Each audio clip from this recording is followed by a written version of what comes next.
피오나의 나도 읽은 것처럼.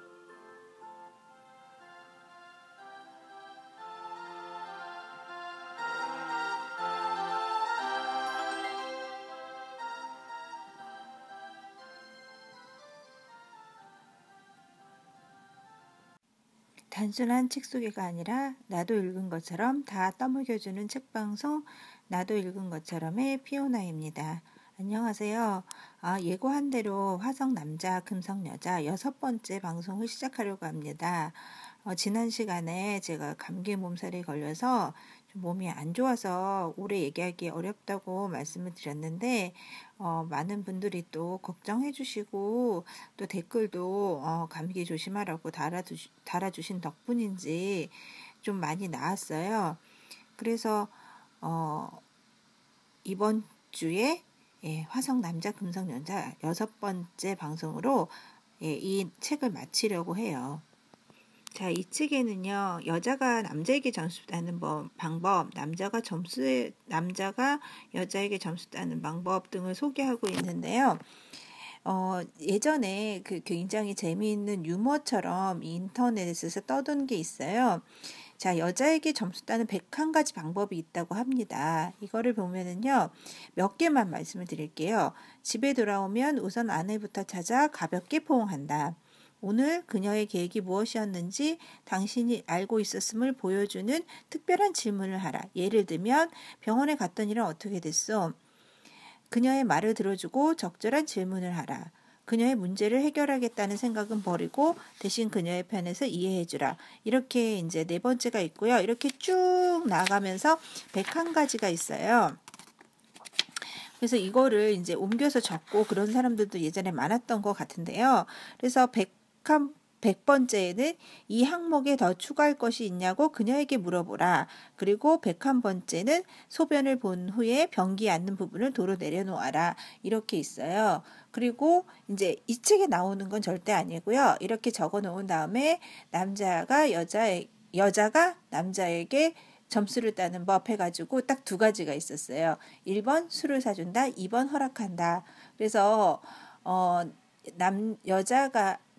여자를 위해서 남자가 해야 할 일이 101가지나 되는데 그에 반면에 여자가 남자를 기쁘게 하는 방법은 이 2가지면 된다라는 식으로 이제 유머처럼 떠돌았던 게 있어가지고 저도 이 글을 보니까 생각이 났어요. 그래서 남자가 여자에게 점수 따는 101가지 방법은요. 여자들이 정말 원하는 그런 게 거의 써 있다고 해도 과언이 아닌 것 같아요. 그리고 이제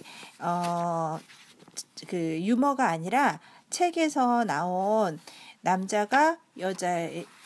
여자가 남자에게 점수 따는 법을 말씀을 드릴게요.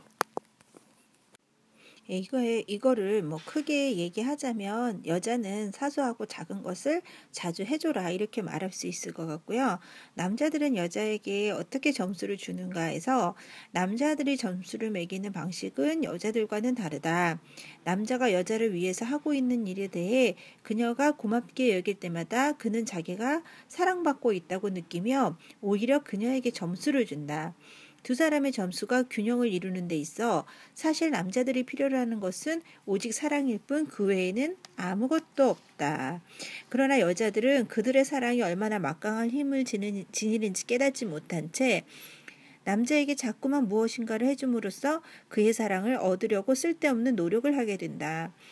남자가 자기를 위해 해준 일들을 여자가 고맙게 여길 때 그가 원하는 사랑은 이미 어느 정도 충족된 것이다. 인정받고자 하는 것이 남자들의 기본적 욕구임을 기억하라. 물론 남자들이 가정에 자질구레한 일상사들을 여자도 똑같이 나누어 하기를 바라는 것은 사실이지만 우선 자신의 역할이 제대로 인정받지 못하면 그녀의 공헌 역시 그에겐 무의미하고 완전히 하자할 것 없는 일일 뿐이다. 마찬가지로 여자는 남자가 작은 일들을 하찮게 생각해 게을리하면 그가 해주는 큰 일을 그다지 고맙게 여기지 않는다. 사소한 일을 배려하고 거들어주는 것, 그것이 관심과 이해를 바라는 그녀의 기본적인 욕구를 충족시켜준다. 남자에게 있어 주된 사랑의 원천은 여자가 그의 행동에 대해 보여주는 애정어린 반응이다. 사랑의 탱크는 남자에게도 있다 하지만 그 탱크는 여자가 그를 위해 꼭 무엇인가를 해야만 채워질 수 있는 것은 아니다. 오히려 그것은 그녀가 그를 어떻게 생각하며 어떻게 대하는지에 따라 수위가 올라가기도 하고 내려가기도 한다.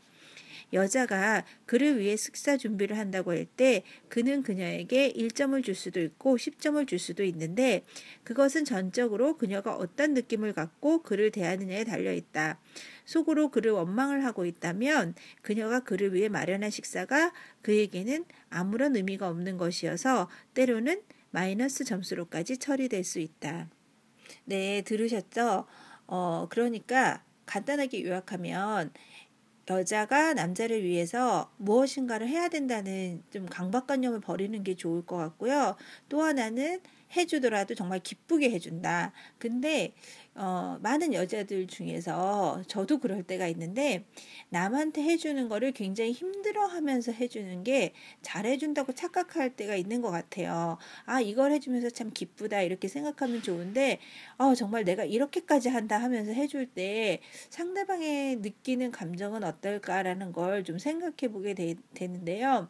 저도 그런 생각 많이 하지만 정말 무리해서 상대방한테 잘해주면 안 된다라는 생각을 되게 많이 해요. 왜냐하면 상대방이 잘해주는 것보다 그 원망의 마음을 받는 경우가 많지 않을까라는 생각이 들어서 이왕이면 해줄 때 기쁘게 하고 기쁘지 않으면 해주지 않는 것이 가장 좋은 방법이지 않을까 싶어요. 특히 여자들한테요. 그리고 이제 이 책에서도 나오지만 여자들은 그러니까 행동을 하게 될 때 완전히 그 결심을 하거나 마음을 잡고 행동을 하는데 남자들은 그 행동을 하면서 마음이 잡아지는 경우도 있다고 하더라고요. 그래서 어떻게 보면 조금 어려운 부분일 수도 있는데 이해하기 어려운 부분일 수도 있는데요. 남자들한테 여자가 무엇인가를 요구하는 것이 나를 좋아하게 만드는 방법일 수도 있다라는 생각이 들어요. 그래서 그런 것도 조금 나중에 더 얘기를 하도록 하겠습니다. 그래서 나도 읽은 것처럼이니까 제가 좀 많은 부분을 할애해서 이 부분을 읽어드리려고 그래요. 뭐냐면 여자가 남자로부터 큰 점수를 딸 수 있는 길. 역시나 이거를 들어보면 좀 힘든 부분이 많은데 그래도 읽어드릴게요. 그가 실수했을 때 내가 그럴 거라고 했잖아요 라고 말하거나 충고하지 않는다. 아, 이거 참 힘들죠? 실수하면 바로 말이 나오잖아요. 내가 그랬잖아 막 이렇게요. 예, 그리고 그가 실망시켰을 때 그를 나무라지 않는다. 와, 실망을 시켰는데 어떻게 가만히 있죠? 예. 운전할 때 길을 잘못 찾더라도 대수롭지 않을 일로 여긴다. 이것도 참 힘들어요. 조수석에 앉아 있으면 되게 참견하게 되더라고요. 대수롭지 않은 일로 여겨야 된대요. 그가 길을 잘못 찾아 다른 길로 갔을 때 이를 오히려 전화위복이라고 생각해 이렇게 말한다. 우리가 지름길로 왔더라면 이렇게 아름다운 일몰을 보지 못했을 거예요. 자, 이러려면 정말 마음에 여유가 있어야 될 것 같아요. 앞만 보지 말고 옆도 돌아보면서 일몰을 발견하고 이런 말을 해줘야 되나라는 생각이 드네요. 집에 돌아올 때 깜빡 잊고 무언가를 가져오지 않았다면 이렇게 말한다. 괜찮아요. 다음에 나갔다 올 땐 해줄 수 있겠죠? 네, 뭘 깜빡 잊고 왔는데 괜찮아. 다음에 해줘. 이렇게 얘기해야 된다는 거죠. 그가 이번에도 또 잊어버렸다고 하더라도 그를 믿는 마음을 버리지 않고 참을성 있게 말한다. 괜찮아요. 괜찮아요. 다음에는 잊지 않으실 거죠? 예. 2번 잊어버려도 이렇게 말해야 된대요. 자기가 그를 언짢게 했다고 느껴질 때는 곧 사과하고 그가 원하는 사랑을 준다. 이게 제가 저번에 얘기한 거랑 조금 혹시 이제 남자가 여자한테 사과를 해야 된다라고 한 거랑 어떻게 이제 좀 다른가 이렇게 느끼실 부분이 있는데, 저는 이 부분도 맞다고 생각을 하는 게 뭐냐면, 여자가 자존심 세우고 사과하지 말라는 게 아니라, 그런 감정 싸움 말고요. 뭔가 내가 실수를 하거나 잘못하거나 이랬을 경우에는 그냥 바로 미안해 한마디 정도는 쉽게 할 수 있는 게 좋은 것 같아요. 그러니까 예를 들면, 제가 물건을 잘 못 찾아가지고 막 찾고 있단 말이에요. 막 헤매면서 물건을 찾아 헤매다가 남편한테 막 짜증을 내죠. 아, 왜 그거를 거기다 뒀냐고. 그랬는데 되게 내가 결국에 알고 보니 내가 어디다 둬서 그거를 찾게 된 거죠. 그러니까 남편이 잘못 둔 게 아니라 내가 잘못됐다는 거 알았을 때 그때 바로 그냥 미안해. 여기 있는지 몰랐네. 뭐 이렇게 얘기를 하는 그런 거죠. 그에게 도움을 요청했다가 거절당해도 기분 나빠하지. 그가 할 수 있었다면 틀림없이 해주었을 거라고 믿는다. 거절당했다고 그를 밀어. 다음에 그에게 또 도움을 요청했다가 거절당하더라도 그로 하여금 자기가 그것이 그의 한계임을 받아들인다. 그에게 도움을 요청하되 요구하지는 않는다. 그에게 도움을 요청하되 요구하지는 않는다. 동굴에 들어가는 그에게 죄책감을 갖지 않게 한다. 동굴에서 나올 때 반갑게 맞이하며 거부하거나 응징하지 않는다. 그가 자기 잘못을 사과할 때 사랑으로 받아주고 그를 용서한다. 그가 무엇을 부탁했을 때 그 부탁을 들어줄 수 없는 이유를 장황하게 설명하지 않고 안 되면 안 된다고 간단히 말한다. 그가 무엇을 부탁했을 때 알았다고 해놓고 돌아서서 기분 나빠하지 않는다. 부부싸움을 한 후 화해하고 싶어진 그가 그녀를 위해 작은 일들을 하기 시작하면 그녀도 다시금 그를 인정해주기 시작한다. 퇴근해서 집에 돌아오는 그를 기쁘게 맞이한다. 그가 못마땅하다고 느껴질 때 겉으로 내색하지 않고 다른 방으로 가서 마음을 가라앉히고 애정을 재충전한 다음에 밖으로 나온다. 특별한 날에는 그가 더러 실수를 하더라도 너그럽게 보아준다. 그와의 육체 관계를 진심으로 원한다. 그가 열쇠를 어디에 두었는지 잊었을 때 그를 한심하다는 듯이 쳐다보지 않는다. 그와 데이트할 때 식당이 마음에 들지 않거나 영화가 좀 시시해도 그가 언짢아 하지 않도록 은근하면서도 재치 있게 자기 생각을 표현한다. 그가 운전을 하거나 자동차 트렁크에 짐을 실을 때 자꾸 이렇게 해라 저렇게 해라 충고하지 말고 목적지에 다다랐을 때는 감사의 표현을 한다. 그가 전에 잘못했던 일에 대해 자꾸 생각하기보다는 다시 그에게 도움을 청해본다. 비난을 하거나 나무라거나 거부 반응을 보이지 않고 자기의 부정적인 느낌을 표현한다. 예, 이렇게 여러 가지가 써 있는데 굉장히 어려운 것 같죠? 예, 저도 이렇게 다 하는 건 참 어렵지 않나 하지만 이런 그 제시가 있다는 거는 되게 중요한 것 같아요. 그러니까 저도 요즘에 많이 느끼는데요. 아, 이렇게 하지 말아야지라고 생각을 하는데 그렇다면 대안은 어떤 것인가? 이거를 모를 때가 참 힘든 것 같거든요. 그래서 여기서도 이제 그 남자의 동굴 얘기가 나왔는데 이 부분은 저는 그렇게 생각을 해요. 전에도 강조를 해서 말씀드렸지만 연애 기간은 굉장히 좋은 기간이고 서로한테 빠져 있고 뭐 이렇게 좋은 기간인데 그런 기간에는 솔직히 그렇게 막 감정 싸움을 하거나 아니면 서로 외면하거나 이런 거는 없는 게 맞을 것 같고요. 이제 결혼 생활을 하면서 본격적으로 서로의 관계를 이제 만들어 갈 때 여러 가지 일들이 발생을 하고 부부싸움도 할 거라고 생각을 하거든요. 그래서 이제 동굴에 대해서도 말씀을 드린 게 동굴에 남자가 들어가 있는 게 막 여자를 외면하고 예를 들면 뭐 가출하고 막 그런 게 아니라 최소한으로 표현하는 그런 거라고 생각을 했잖아요. 그랬을 때 이제 여자들 느낀단 말이에요. 그럴 때 여자들은 어떻게 하나라고 생각이 들 수가 있어요. 그러니까 그 동굴이라는 걸 알겠는데 그럼 내 반응을 어떻게 보이느냐 그랬을 때 재미있는 얘기 중에 하나는 이 존 그레이 박사도 책에다가 써놨어요. 자기 아내는 쇼핑을 하고 온대요. 그러면서 본인도 쇼핑을 했기 때문에 죄책감을 줄이고 그 동굴에 있는 자기를 건드리지 않아서 좋다 이렇게 얘기를 하거든요. 그래서 여자들의 쇼핑이 때로는 되게 비난을 받을 때도 있지만 어찌 보면 그런 그 남자의 동굴에 대처하는 그런 하나의 방법도 되지 않나라는 생각이 들고요. 여러 면에서 여자들의 쇼핑이 도움이 되지 않나 싶어서 솔직히 저도 이제 며칠 동안 그 감기 몸살로 좀 힘들었고 그리고 또 애가 아파서 그 애가 좀 징징대고 이런 거를 처리를 하느라고 되게 좀 심적으로 힘들었어요. 그런 다음에 이제 오늘 드는 생각이 쇼핑을 좀 할까? 그리고 그동안은 애 것만 샀는데 내 것도 좀 살까 이런 생각이 들더라고요. 근데 실제로 사지는 아직 않았어요. 아직 사지는 않았는데 그런 생각을 하면서 좀 기분이 많이 좋아지는 게 느껴지더라고요. 그래서 자기 스스로 자기 마음을 돌릴 수 있고 전환할 수 있는 거를 찾는 게 중요하지 않나라는 생각이 들어요. 자, 남자와 여자의 점수주는 차이점을 봤다면, 전에 제가 말씀드린 것 중에 하나가 여자는 파도와 같다라는 얘기를 드린 적이 있어요. 그만큼 이제 감정 기복이 있다라는 건데, 그때 이제 그러면 이 파도를 어떻게 넘어가느냐, 이런 부분도 중요하다고 말씀을 드렸었는데, 예, 그런 부분도 마찬가지고요. 여러 가지 자신의 이렇게 부정적인 감정을 어떻게 극복하느냐, 뭐 이런 것 중에, 이 책에서도 그렇지만 방법론적인 것 중에 하나로 글 쓰는 거를 얘기를 해요. 그래서 감정을 글로 쓰는 대신 마음속으로 한번 되새겨보는 방법도 있다. 하고 싶은 말을 조금 참고 자기 마음을 가만히 들여다보아라. 당신이 느끼고 생각하고 원하는 것을 지금 말하고 있다고 상상해보라.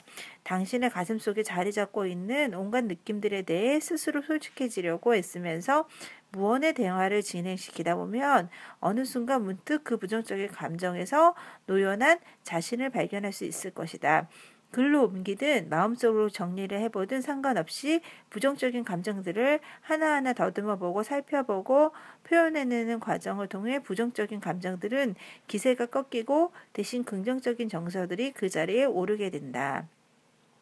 사랑의 편지 기법은 이러한 과정의 효과와 강도를 놀라울 만큼 제고시킨다. 이 기법은 글을 써보는 것을 기본으로 하고 있지만 글로 쓰지 않고 마음속으로 똑같은 과정을 밟더라도 상관이 없다. 예, 이렇게 이제 글을 쓰라고 얘기를 하고 있어요. 그러니까 글을 쓰는 프로세스처럼 마음속에도 해봐라 라고 얘기를 하고 있는데요. 그래서 사랑의 편지 기법의 주요 방법은 세 가지예요. 뭐냐면은 당신의 가슴 속에 있는 분노, 슬픔, 두려움, 후회, 사랑의 감정을 담아 사랑의 편지를 쓴다. 그리고 당신 배우자로부터 듣고 싶은 말을 직접 답장으로 써본다. 그리고 사랑의 편지와 답장을 함께 놓고 배우자와 그것에 대해 대화를 갖는다. 이런 방법을 얘기를 들으면, 진짜 이게 괜찮을까? 이렇게 의아해 하시는 분들도 있을 거예요. 하지만, 저는 그 글쓰기 치료 이런 것도 배워봤거든요. 실제로 이제 제가 해보기도 하고요. 그런데 이거 분명히 효과 있어요. 예, 그래서 정말 저는 이거를 꼭 해보시라고 얘기를 하고 싶은 게 저는 그 상담학을 공부를 하면서 상담 심리를 공부를 하면서 여러 가지 기법을 배웠었는데 그 중에서도 가장 좋은 기법이 글쓰기 기법이었거든요. 그래서 실제로 이런 식으로 글을 써서 우울한 마음이 치료가 됐다라고 하는 사람이 굉장히 많이 있어요. 그리고 이거는 무슨 구술하거나 아니면 어디 가서 점을 보는 것처럼 좀 허황된 그런 것도 아니거든요. 그런 것도 아니지만 사람들이 글로 써서 뭐가 해결돼? 이렇게 생각할 수 있어요. 그런데 의외로 이 방법이 효과적이거든요. 그래서 저도 이제 만나는 사람들한테 안 좋은 감정이 있으면은 글로 써보라고 얘기를 할 때도 많이 있고, 그리고 저희 카페에도 글을 써서 데이트 후기 같은 거를 한번 써봐라. 그래서 단순히 그런 데이트 후기에 대해서 어떤 상황 설명 이런 게 아니라 자신이 어떻게 생각하고 실제로 이 사람은 어떤 사람인지 나중에 글로 정리해 보면서 더 객관적으로 보일 때가 많이 있거든요. 그래서 그렇게 하라고 권유하고 있는데 그리고 저는 개인적으로 요즘에 좀 블로그에 글을 많이 쓰고 있는데 우리 저만 그런지 우리 세대가 그런지 이제는 이렇게 종이에 쓰면은 생각이 안 나는데 컴퓨터 화면을 보고 있으면 생각이 나는 거죠. 그래서 정말 컴퓨터가 없을 때는 손으로 쓰기를 하는데 컴퓨터가 있으나 핸드폰이 있으면 거기에 쓰는 게 훨씬 더 감정 표현이 쉬워진 것 같아요. 그래서 여러분들도 꼭 그 핸드폰이나 컴퓨터로 괜찮으니까 그런 자신의 감정을 한번 글로 써보는 거 굉장히 도움이 많이 될 거라고 생각을 하고 저도 적극 권하는 방법입니다. 그래서 저는 개인적으로 요즘에 블로그에 쓰면서 많이 뭐 다른 사람들한테 보여주기 위한 방법도 있겠지만 제가 개인적으로 많이 치유를 하고 있는 것 같아요. 네, 그래서 글쓰기를 여러분들한테 추천합니다. 그리고 여자는 파도와 같다라는 말을 제가 계속 되뇌이면서 든 생각이 어, 파도는 바다에서 일어나잖아요. 그러니까 그 여자는 원래 파도보다는 바다가 아닐까. 그렇게 굉장히 넓고 또 그 깊이를 알 수 없는 그런 곳인데 겉으로 드러나는 거는 파도가 드러나는 게 아닐까 생각을 해서 솔직히 그 파도 때문에 되게 힘들고 내가 왜 이 모양 이 꼴일까 생각할 때도 있는데 자기의 근원이 바다라는 거를 잊지 않았으면 좋겠어요. 그래서 이번에는 여자가 파도와 같다가 아니라 여자는 바다와 같다로 좀 말을 바꾸면 어떨까라는 생각을 해봤습니다. 그래서 이어서 어떻게 도움을 청하고 받아들일 것인가. 그래서 존 그레이 박사도 여자들이 도움을 요청하기를 굉장히 힘들어한다라는 거를 인정을 하고 있어요. 그래서 만일 당신이 관계 속에서 원하는 도움을 받지 못하고 있다면 그 중요한 이유는 아마 당신이 도움을 청하지 않았거나 청하더라도 방법이 좋지 않았기 때문이다. 상대에게 사랑과 위안을 구하는 것, 그것은 모든 관계를 성공으로 이끄는 필수적인 요소이다. 얻고자 한다면 당신은 청해야 한다. 도움을 요청하는데 어려움을 느끼기는 남자는 여자든 마찬가지다. 그러나 도움을 청하는 일이 어려워하고 불만스럽게 느끼는 정도는 여자 쪽이 좀 더 심하다. 그래서 나는 남자보다 여자 쪽에 주안점을 두고 이 장을 전개하려 한다. 물론 남자들 역시 이 장을 읽음으로써 여자에 대한 이해가 깊어지리라 믿는다. 그러니까 이번 장에서는 이제 여자들이 남자한테 요구하는 방법을 좀 자세하게 얘기를 하고 있어요. 그런데 말하는 대로 그러면 여자들은 왜 남자들한테 요청을 해야 되는가 그 자체에서 의문을 가질 수도 있어요. 그런데 저는 그렇게 생각을 해요. 제가 여자니까 여자 입장에서 생각을 하면 왜 말 안 하고 아무것도 요청하지 않고 있다가 나중에 당신 나한테 해준 게 뭐가 있어? 이렇게 나온단 말이죠. 그거를 방지하기 위한 것이 아닐까라고 생각을 하고요. 그리고 저도 많이 강조를 하지만 모든 것은 그때그때 해결하고 현재가 중요한 것 같아요. 미래에 어떻게 하겠다 이런 거는 또 미래의 일이잖아요. 특히 관계에 있어서는 현재 관계가 미래를 좌우하는 건 맞는데 현재 관계와 미래의 관계가 굉장히 다를 수는 없다고 생각을 해요. 그래서 대부분은 현재의 관계를 들여다보게 되면 미래의 관계도 보이지 않을까 그런 생각이 들고요. 제가 그 첫 번째 책, 내 아이가 미워질 때에서도 말씀을 드린 적이 있었는데, 사춘기 아이들이 얼마나 극심한 반응을 보일까는 그 아이가 평소에 보여준 그런 모습에 있다고 하잖아요. 그런 것처럼 현재 관계를 좋게 만들고 현재 관계에서 노력하면 미래 관계는 저절로 현재 관계에 영향을 받게 될 것이다 라고 생각을 합니다. 그래서 남자들한테 요구하는 건 남자들한테 사랑을 받기 위해서 혹은 내가 좀 편하기 위해서 그런 이유는 아니라고 생각을 해요.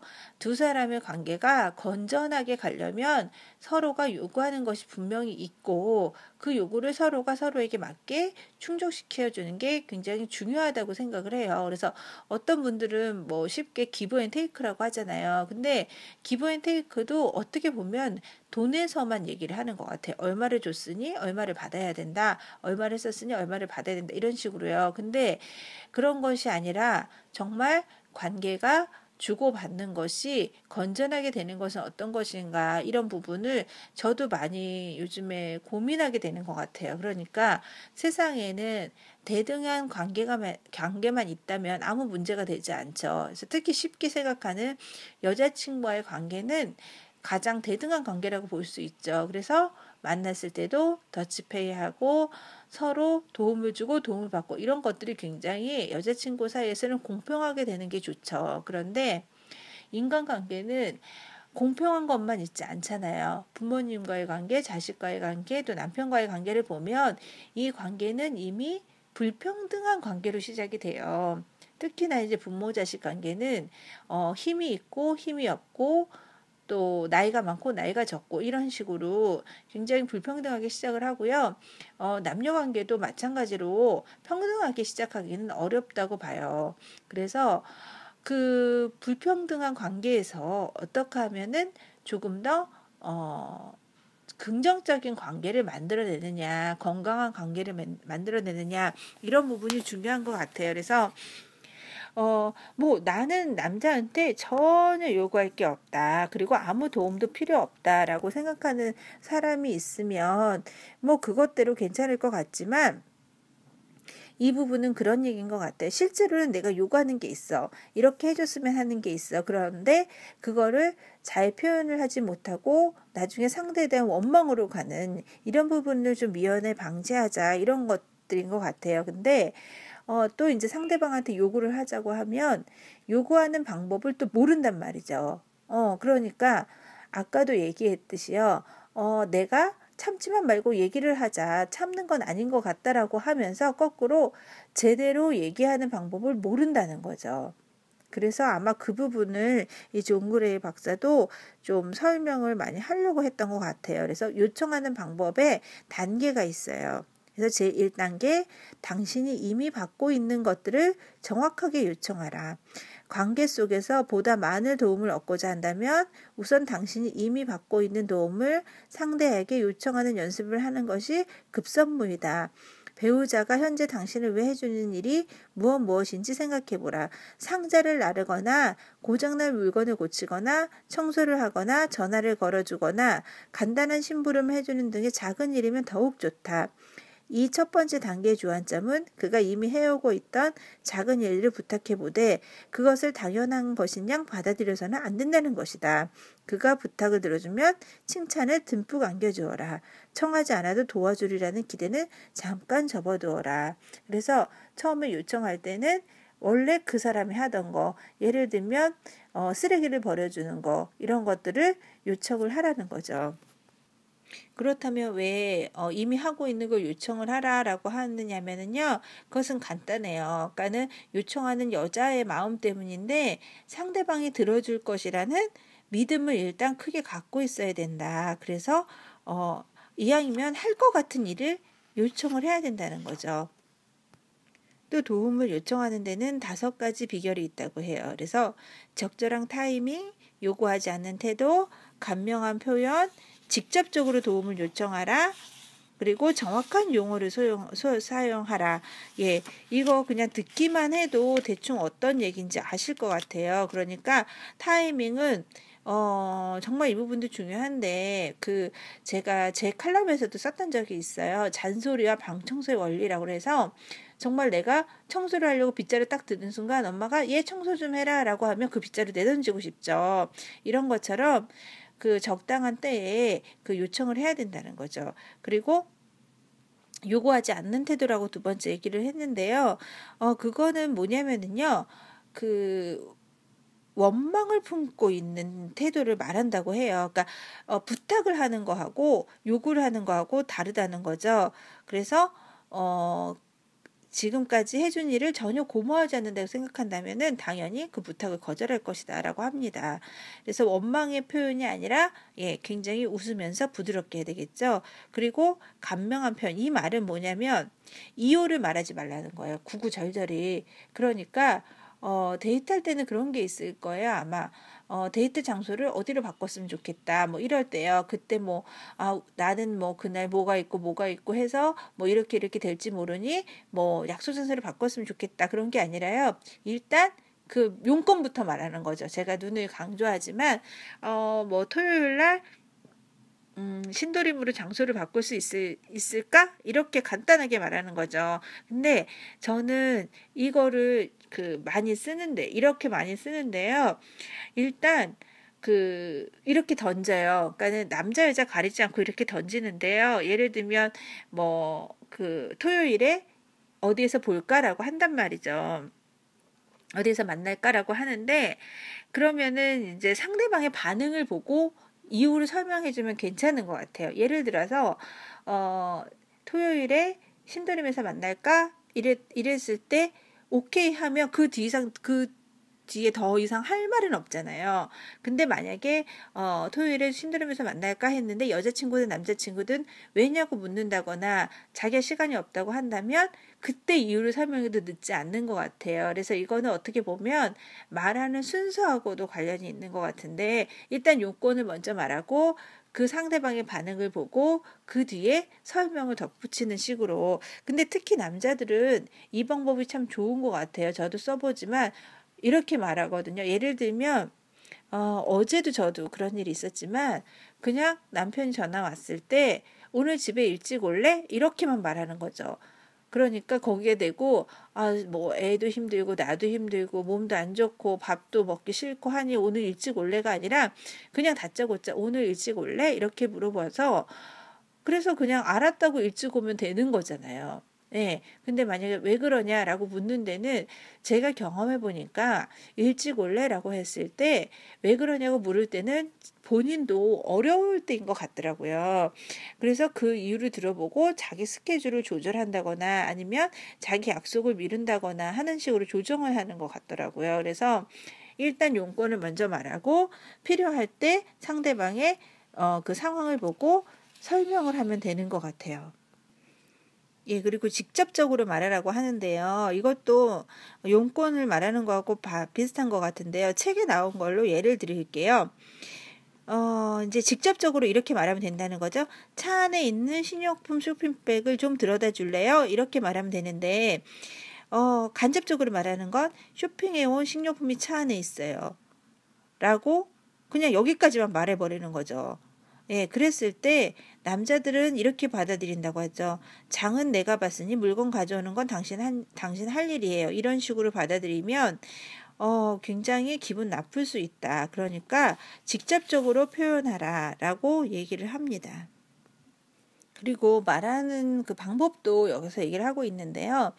많은 여자들이 이제 착각하고 있는 게 부드럽게 물어본다고 이거 해줄 수 있어요? 이렇게 물어본다는 거죠. 기저귀 좀 갈아줄 수 있어요? 이렇게 물어보면 그 대답이 가능성을 물어보는 거잖아요. 그래서 할 수 있지 라고 대답은 하고 안 할 수 있다는 거죠. 그래서 이럴 때도 기저귀 좀 갈아줄래? 이렇게 말을 하라는 거죠. 그래서 처음에는 이거 해줄래? 라고 말하는 게 되게 쑥스럽고 좀 상대한테 막 말하는 게 아닌가 싶은데 저도 해보니까 이게 훨씬 낫더라고요. 그러니까 오늘 쓰레기 좀 버려줄래? 이렇게 말하면 될 거를 오늘 쓰레기 좀 버려줄 수 있어? 라고 하면 오히려 남자 쪽에서 버려줄 수는 있지. 근데 어쩌고저쩌고 막 이렇게 되는 것 같아요. 그래서 좀 더 간단하게 요청하는 방법이 좋다라는 거고요. 자, 그럼 2단계는요, 더 많은 것을 요청하라예요. 근데 가로치고, 아, 거절하는 것이 확실해 보여도 부탁해라 라는 얘기를 하고 있거든요. 그래서 진짜 이것도 되게 그 마음가짐으로 중요한 것 같은데, 여자들은 거절할 일을 부탁하는 걸 참 어려워해요. 그래서 거절할 건지 들어줄 건지를 먼저 생각하고, 그리고 나서 부탁을 하는 경우가 있는데요. 거절할 말도 일단은 부탁을 해보라는 거죠. 그 대신, 상대방이 안 된다고 하면 그냥 정말 쿨하게 알았어 하고서는 끝내야 된다는 거죠. 근데 이 부분이 정말 중요한 게 나도 그렇고 상대방도 거절할 수 있다라는 거를 아는 게 되게 중요한 것 같아요. 우리가 상대방의 요구를 다 들어줄 수는 없거든요. 근데 끊임없이 그 무엇을 들어줄 수 있고 무엇을 들어줄 수 없는지를 스스로가 생각하는 것도 중요하고 그 상대방이 알게 하는 것도 중요한 것 같아요. 자, 그리고 3단계는 단호하게 요청하기예요. 이거는 되게 무리한 부탁일 수 있는데 요청을 하고 가만히 있으라는 거죠. 그래서 이분이 이제 종그레 박사가 예를 들어 놓은 게 있어요. 그러니까 다 자려고 누웠는데 아내가 가게에 가서 우유 좀 사다 줄래요? 라고 부탁을 했다는 거죠. 그래서 난 너무 피곤해. 자야겠어. 그렇게 말하니까 그냥 여자가 알았어요 라고만 대답을 했대요. 그랬는데 이렇게 되면 그 다음에 요청을 하면은 똑같은 상황에서 요청을 하면 들어줄 수 있는 그런 희한하게 그런 계기가 생긴다고 그래요. 그런데 그렇게 하지 않고 만약에 이제 남자가 피곤해 난 자야 된다고 그렇게 하니까 여자가 뭐라고 그러냐면 내가 저녁 준비하고 설거지하고 아이들 시켜서 잠옷까지 갈아입히고 하는 당은 당신은 뭐 했어요? 소파에 파묻혀서 꼼짝도 안 했잖아요. 무리한 부탁도 아닌데 그 정도도 못 해주겠단 말이에요? 나도 지쳤다고요. 왜 나 혼자서 온갖 일들을 도맡아 쩔쩔매야 하죠? 이렇게 시작하면 부부싸움이 시작이 된다라는 거죠. 그런데 그 1, 2단계를 거치면서 3단계에서 또 뭐가 있냐면 남자들이 툴툴거릴 수 있다는 거예요. 저는 이걸 보고 깜짝 놀란 게 저희 남편도 되게 내가 뭔가를 부탁하거나 아니면 뭔가를 할 때 되게 많이 툴툴거려요. 그렇지만 그거를 그냥 저는 특별하게 생각을 안 하고 그냥 그거를 그냥 들었어요. 왜냐면은 제가 남자의 말보다 행동을 보라고 그랬잖아요. 그렇듯이 말은 이제 툴툴거리지만 실제로는 행동을 해줘서 가만히 있었는데 이 책을 보니까 그 툴툴거리는 게 실제로는 하기 위한 마음을 잡는 하나의 방법이란 얘기가 있더라고요. 그래서 툴툴거리지 않으면 오히려 안 할 수 있다. 이렇다고 하더라고요. 그래서 그 남자 입장에서 어려운 부탁을 받았을 때 그 마음이 변하는 과정을 이 책에서 되게 잘 설명하는 부분이 있어서 이거는 이제 그대로 읽어드릴게요. 내가 다음과 같은 과정을 처음 깨닫게 된 것은 어느 날 내가 막 잠자리에 들려 하는데 아내가 가게에서 우유 좀 사다 달라고 부탁을 하면서부터였다. 나는 그때 큰 소리로 불평을 했던 것으로 기억한다. 그런데 아내는 거기에 대해 일체 말이 없이 결국은 내가 들어주리라는 것을 믿는 얼굴로 가만히 듣고만 있었다. 나는 계속 툴툴거리면서 방에서 나와 차를 몰고 가게로 갔다. 심경 변화가 일어난 것은 바로 그때였다. 새로운 목표인 우유를 향해 점점 가까이 다가가게 되면서 느꼈던 불평이 온데간데 없이 사라진 것이다. 여자들은 모르겠지만 아마 남자들은 대부분 그런 경험을 해보았을 것이다.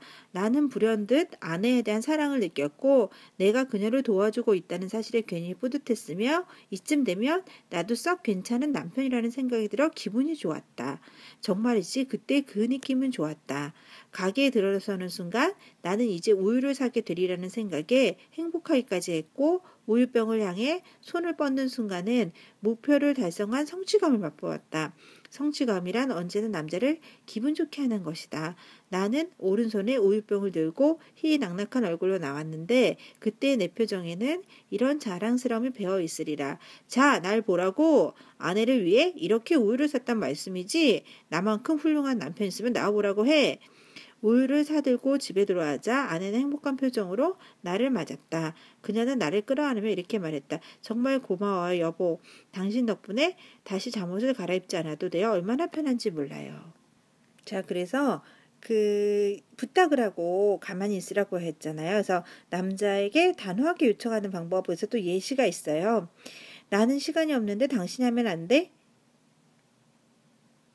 라고 남자가 말을 하면 나도 바빠요. 당신이 좀 해주실래요? 그런 다음 다시 침묵을 유지하라.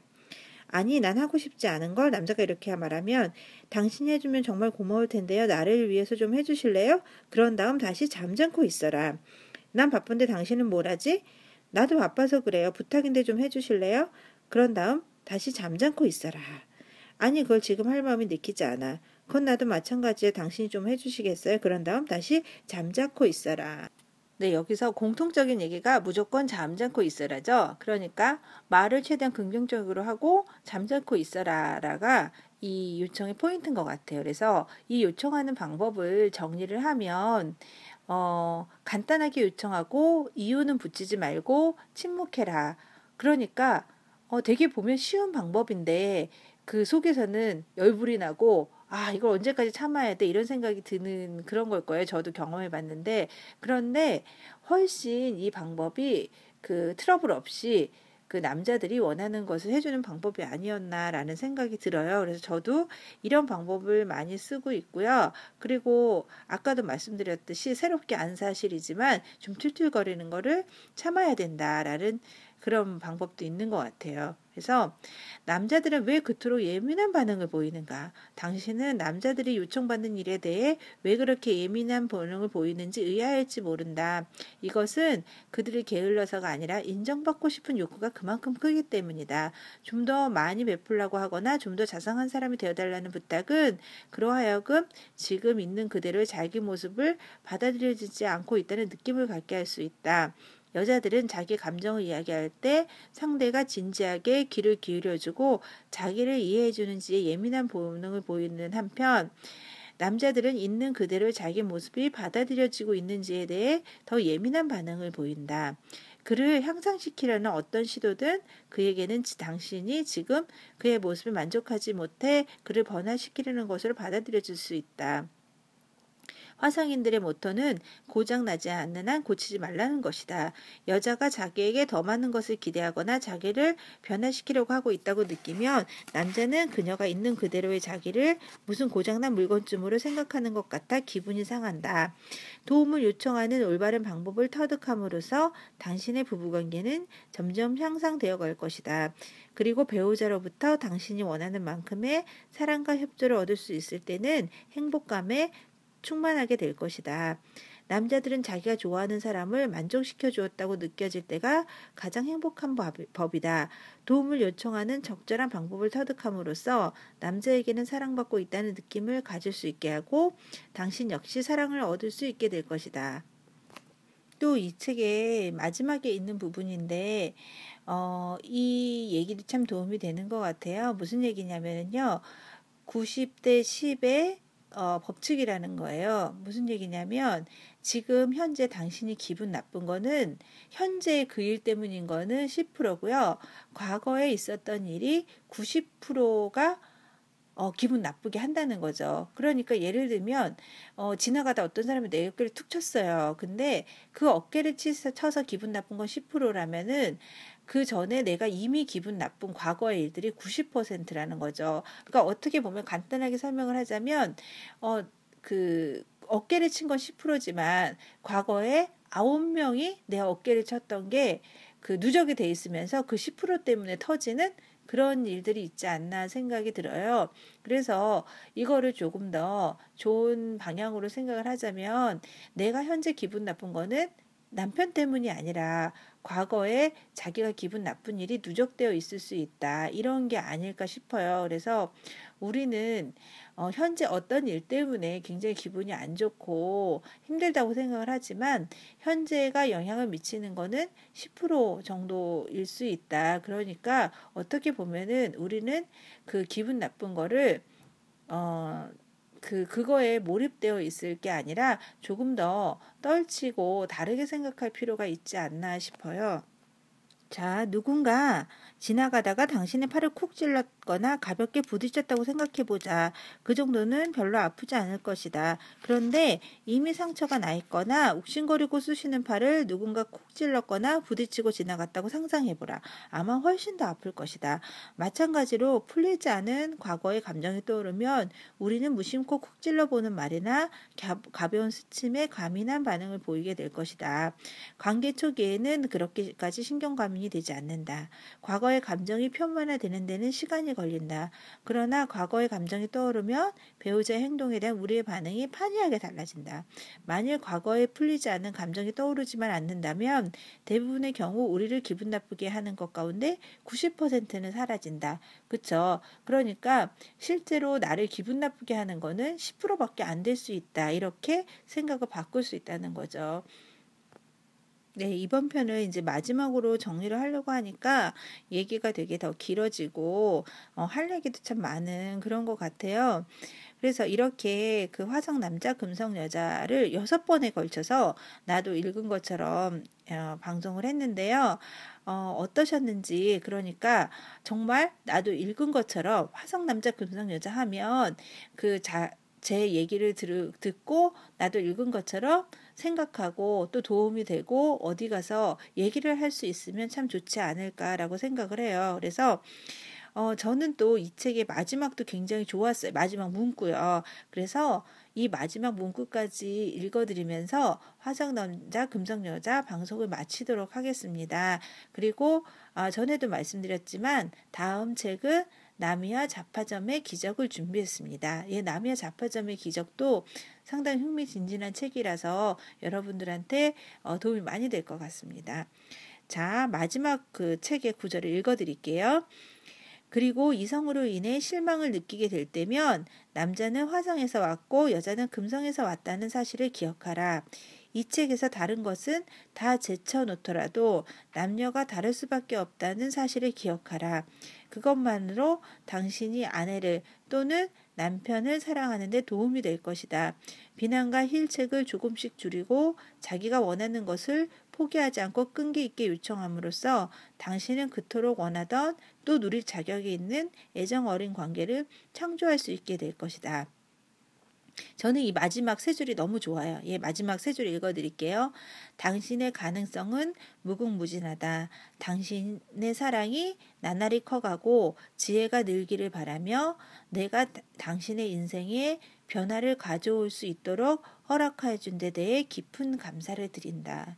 예, 이 구절 너무 좋아요. 내가 당신의 인생에 변화를 가져올 수 있도록 허락해 준 데 대한 깊은 감사를 드린다. 아마도 이 책을 읽는 독자들에게 존 그레이 박사가 하고 싶었던 감사의 인사 같아요. 누군가로 인해서 인생이 변한다는 거 흔하면서도 흔치 않은 일인데요.